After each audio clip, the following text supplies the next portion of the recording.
Inside the stories that affect you. This is Inside KELOLAND. Good evening, I'm Casey Wannenberg. Thanks for joining us. Vaping is becoming more popular, especially among teens. When e-cigarettes first came on the scene back in 2007, they were marketed as a way to get people to quit smoking. But a lot has changed in the past decade. On tonight's Inside KELOLAND, we look at the controversial health issues of vaping. One device is also making it easier for teens to hide a vaping habit from their parents.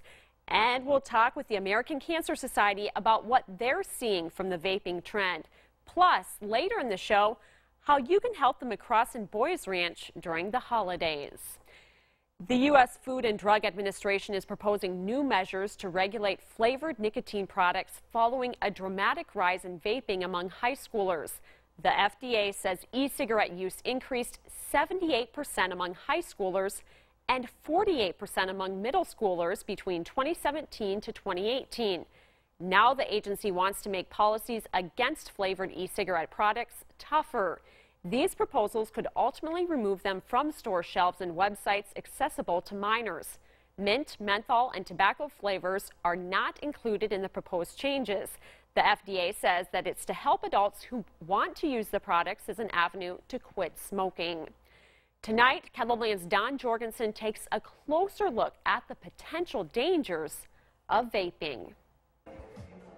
Is vaping dangerous for you? Public health experts and tobacco researchers are still trying to figure that out. So far, the results have been mixed. One thing is for certain, though, it's everywhere. Augustana sophomore Julia Magazzini has never tried vaping, but says she was blown away by how many kids at her high school were doing it. Kids are doing it whether it's just they think it's cool or they don't feel like it has big of a health risk or that it's not as bad as cigarettes. We caught up with this dad who feels it's super unhealthy to vape and has talked to his daughter about it. He says he's not worried about his high school daughter vaping, but he is concerned for other parents. A lot of parents, they just let their kids go and do whatever, but you need to talk to your kids on a daily basis, know who they're hanging out with, find out who their friends are, talk to the parents of their friends, make sure that they're hanging with a good influence. So far, high schools are struggling to keep vaping out of the schools. One of the things Brandon Valley is doing is posting these signs around campus that prohibits tobacco products and electronic cigarettes on school grounds. At T Area High School, they've seen the vaping trend. Staff have confiscated a few vape pens from students. I think it is at extremely high levels, higher levels than I would guess some people really understand. High school principal Colin Knudsen says the school has sent out emails to staff, students, and parents notifying them of this troubling trend that many believe is out of control. I honestly tell kids don't bring it here is the first thing, and we haven't seen as many as I understand as some other schools have, but we have seen some, so we know it's a problem, and the kids who we have seen it with do say that they're addicted to them and they've tried to quit and they just can't. We have heard of vape parties, where they get together and do vaping, but definitely I think, I think we're seeing it athletes, not just, maybe those who are doing drugs or have or tried it, but I think it's all a cross-section of a lot of different students who are doing it.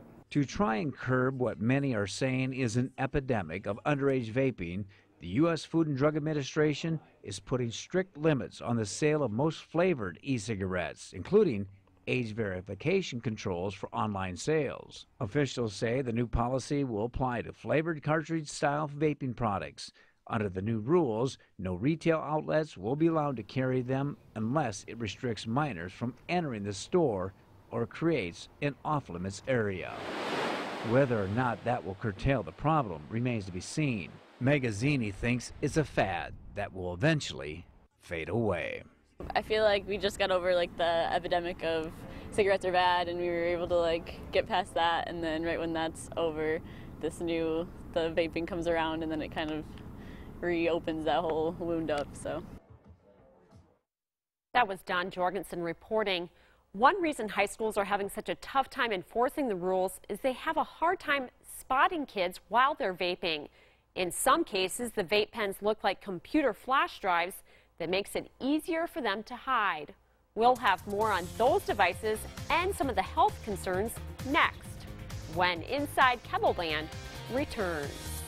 Welcome back to Inside KELOLAND.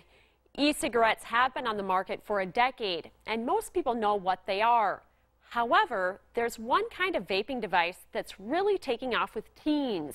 It's called juuling, and it's a lot easier to hide than other e-cigarettes. Thanks to its stylish design and fun flavor options, a lot of young people are using the product. Being so new, not much is known about the health impacts of Juul. But as KELOLAND's Sammy Bieland explains, what doctors do know about them is already concerning the medical community. It looks like a flash drive and smells like candy. A lot of young people think Juul devices are harmless. That's not true. Well, the biggest harm, especially in adolescents right now, is the amount of nicotine that are in them.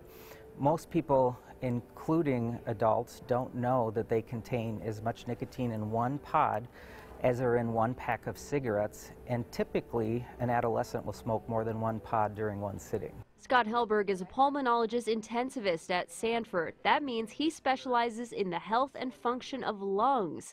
He says it pains him to admit Juuls have not been proven to be as bad as cigarettes. However, he is quick to point out that in no way that means they are safe. Juuls actually use a different type of nicotine than cigarettes called nicotine salt. And these are much more easily absorbed into the system, and so it's made it easier to get these drugs into the system. And so if you talk to kids who actually use it, they say, you know, they do it to get the buzz. So how many people are really using them? Well, Juul is a $15 billion company. They just went on the market in 2015 and already make up 2/3 of the e-cigarette market. From 2016 to 2017, the company grew by 600%.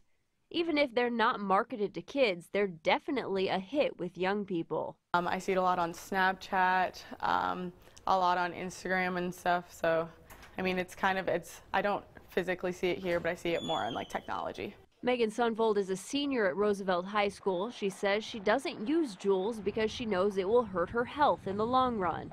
However, she knows a lot of other teens who don't seem to care. I think a lot of kids, it's a way for kids to feel like they belong. I think since like some popular kids are doing it, then it's like a little thing that, oh, I have to do this in order to, you know, be like them.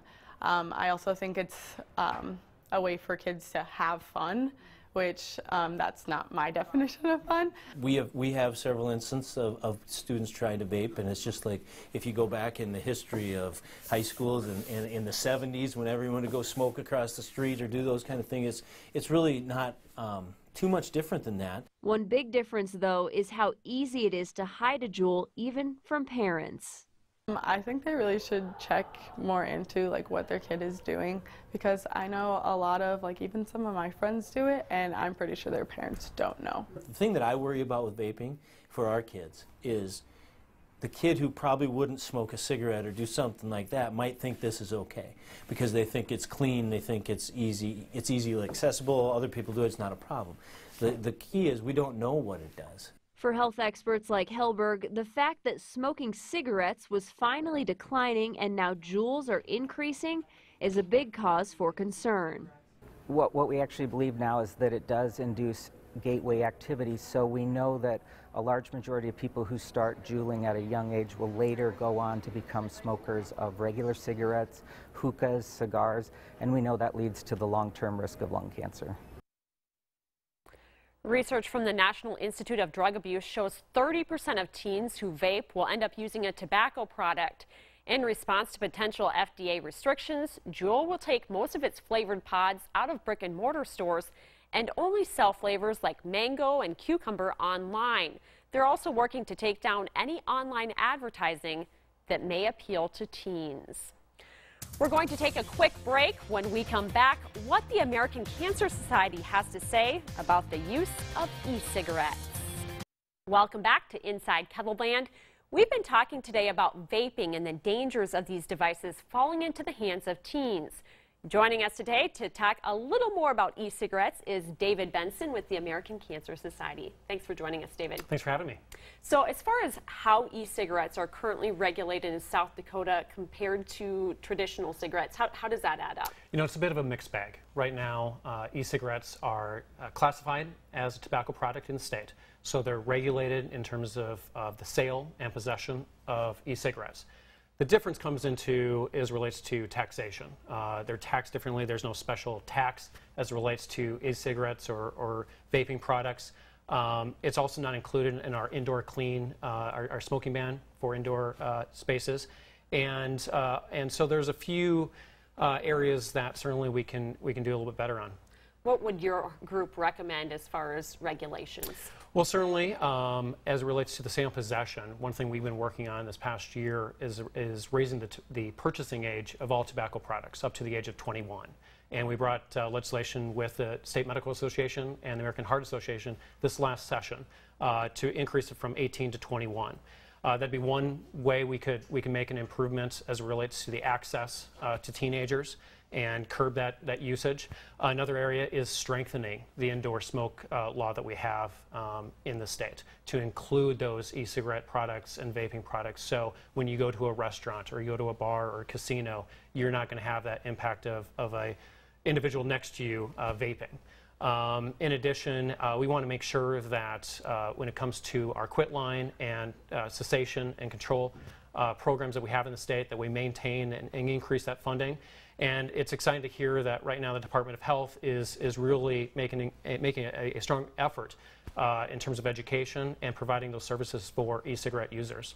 So do you think we'll see some change coming up in the next legislative session? You know, right now we're going to be doing a lot of education. We have some new legislators. We have a new governor-elect from this last election. That there's just a lot of information coming in and data that even 2 years ago is outdated. And we're excited to see what's happening at the federal level with the FDA. So it's important that we're not only monitoring and protecting the work that's happening at the federal level, but we're educating and talking to legislators and policymakers here in South Dakota and at the municipal level to say these are some steps that we can do to impact the usage of e-cigarettes by our youth. Talking about educating the youth, when I was doing a story with a group of teens around here, they said they believed around 80% of their fellow high schoolers are vaping, and I asked them, well, why? Well, a lot of them don't think there are any health impacts to that. What would you say to that? Do you think there's health concerns? Very much so. What we know to be true is these devices are based on the usage of nicotine in these juices. And when you talk about nicotine and the addictive powers that they have, you're going to be talking about the impact it has on the development of teenagers and their brain development, the impact it has on pregnant mothers, and the development of children. And when we talk about nicotine in that perspective, it's also important to talk about, well, where is this leading? And it's leading to a greater chance of usage of those traditional tobacco products. Yes, as we saw in that story earlier, they said if you vape, you're more likely to use other tobacco products. Do you think that, like, as far as the health concern, do you think it's the same as traditional cigarettes, or where does that rate? You know, it's a little early right now. We certainly know that the studies are quickly developing to give us a better sense of the long-term risk of these cigarettes. But it's that addictive nature and the way that these products are being marketed to our youth. You talk about the rate that's happening here in South Dakota and across the country. There's just a lot of unknowns that we're dealing with this product. We have time for one more question, which I would like to ask. What would you like to say to parents and teens out there about vaping? It's important to be educated, and the school districts are really at the front lines right now. I would encourage parents to make sure that they're educating themselves and educating their children. But there's an important public policy aspect, which is my background, when in terms of understanding the risk and the impact these companies are having on our youth, and where our elected officials have such an important role in this work. And so contacting members of Congress to ensure that the FDA is continuing to be proactive on this work, reaching out to our state elected officials and talking to them about the role that they can have in strengthening these laws that we have in place. There's a lot that we can do that will make the lives of parents a little bit easier, the lives of our school administrators a little bit easier, and that's parents and non-parents alike that can have that impact. Great. Thanks for joining us. Thank you. Up next, how you can help the kids at McCrossin Boys Ranch this Christmas. Stay with us. Inside KELOLAND. We'll be right back. Welcome back to Inside KELOLAND. You have the chance to brighten someone's Christmas this year. McCrossin Boys Ranch Trees of Hope are now up at a couple Sioux Falls businesses. KELOLAND's Kelly Volk shows you how to get involved. 11-year-old Ethan and 13-year-old Asher are already decorating Christmas trees. They're adding ornaments and Christmas wishes to the branches. I asked for a pair of Air Jordan shoes and a drawing kit and some football gear. Meanwhile, Asher wants a toolbox. I use it to keep my tools organized. I spend a lot of time in the garage working on cars and stuff like that. Whatever I can get my hands on, really. About 60% of the kids at McCrossin Boys Ranch will stay there during Christmas. And many of the others that go home really don't have a lot to look forward to all the time. Sometimes they come from poverty level families and things like that. And so we just try to give them all a Christmas that they'll remember. But no matter where they spend the holiday, they'll be getting a gift and a new outfit. Here's how it works. Pick one of these pieces of paper off the tree. Once you go and buy the gifts, drop them off in the donation box near customer service. Time and time again, the boys tell us that this is the best Christmas that they've ever had. It's usually their Christmas at McCrossin Boys Ranch. We have struggles that we're all going through, and we deserve something to give us an opportunity so we can get through those struggles.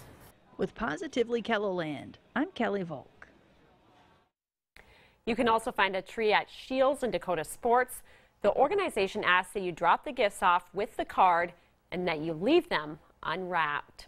And joining us today to talk a little more about the mission of McCrossin Boys Ranch is the Director of Development, Christy Manning. Thanks for joining us. Thank you. So how many people do you have there at McCrossin Boys Ranch? You know, we have the capacity to hold about 75 boys out at McCrossin's.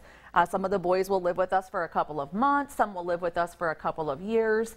And so we serve over 200 boys each year at the ranch that will come and stay with us. So are you pretty close at capacity right now? You know, this time of year we tend to fill up. As you can imagine, the holidays are stressful for families. Alcoholism, abuse, those things tend to be more prevalent during the holidays. And so we get a lot of referrals over the holidays, and it's not, you know, unlikely for a couple boys to come and move into McCrossin's the week of Christmas. So what brings many of these boys to McCrossin? You know, there's a variety of different issues that bring kids to McCrossin's. About 60% of our boys right now are abused, abandoned, or neglected. These are kids who have, you know, really done nothing of their own. Maybe their parents have been incarcerated, maybe their parents have lost rights, things like that. We also have another 30 to 40% of boys who have behavioral issues. These are kids who typically have gotten in trouble, a lot of them for experimenting with drugs and alcohol. And then we also have several kids who are just significantly behind in school. We operate a special education school right at McCrossin Boys Ranch, and so we can get them caught up because we go year-round. We can tack an extra hour onto the day, and so we can get kids who are, you know, 2 years behind where they need to be for their age caught up in short time. Your job has to be so interesting. It is. Yeah. It is. Have you seen any big success stories over the years? You know, there's little successes every day. There's big successes all the time. You know, in my time at McCrossin Boys Ranch, I've seen one kid in the last couple years go on to be a dentist. Really? He now works in Minneapolis as a dentist, and so, you know, anything is possible with the kids out at the ranch. And so a lot of them have amazing jobs. You know, there's just the other day in October, we had a high school graduation at McCrossin Boys Ranch. One of the boys that was there, he had been in 11 foster homes before the age of 14. And he said, if it wasn't for McCrossin's, I'd probably still be in the 8th grade. And he got his diploma this past month. I mean, we see those kinds of success stories all the time. And it's always just fun. It's heartwarming to see what these kids, the problems that they had when they come in, and then what happens to them when they're at the ranch and how they leave. when it's time to go out. What do you all do there at the ranch? You know, we have so many different services. We tailor programs to each individual at McCrossin Boys Ranch. And so we have therapy, we have counseling, of course we have our on-campus school, we have the well-known equine therapy programs with our horses and our livestock out there. You know, we have athletics, we have recreation, we have, you know, opportunities for the boys to go out and work in the community. A lot of our boys have jobs. We also do a ton of volunteering. We're probably one of the #1 volunteers for the banquet, for the moving assistance program here in Sioux Falls, and a lot of other charities where our boys go and help out. How long do most boys stay at McCrossin? You know, the average length of stay is about 6 to 9 months. We have a couple boys who will join us for a couple of days because of crisis stabilization types of things that we offer at the ranch, or evaluation programs.